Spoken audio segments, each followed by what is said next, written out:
naliligaw na si tatay. I think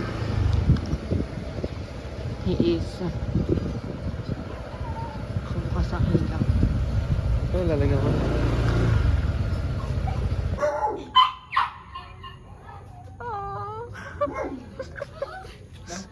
Motor. Oo, kaya yan. Isa lang? Yung sa akin kasi malaki.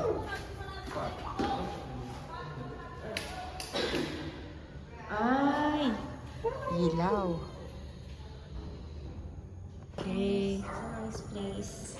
Yun yung kala Ian. Tapos may aso din dito. Na askal.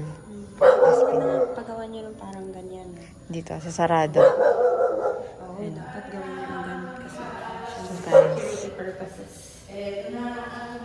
Ah, ito! Ay, yung bigas! Asin, asin. Babe, yung asin daw. Tay, dyan muna. Asin, asin, asin. Yan. Asin. Ano sabi ko bibili ng tent dyan? Dito. Para Pwede hindi... ba yun? Ah. Okay lang ba yun sa kanila? Ah. Hindi na pwede dito na rin. Talaga namin ang pinagsasalamatan sa hapon na ito, tunay nga pong sapat ang biyaya mo sa aming mga anak.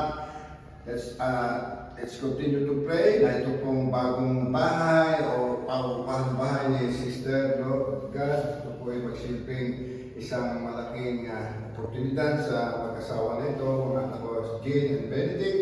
Tunay nga po, Panginoon, ang center po ng mga pag-ibigan, pagmamahalan, kayo po lamang, Panginoon. Kung wala po si Jesus sa kanila, ay wala po silang magagawa. Panginoon, sinasama po namin ang may-ari ng bahay nito. I-bless mo rin po sila at pagpalain po sila sa lugar ng upang matiktik at pag-iilat din po, Panginoon, ang igawad mo sa lugar nito, anumang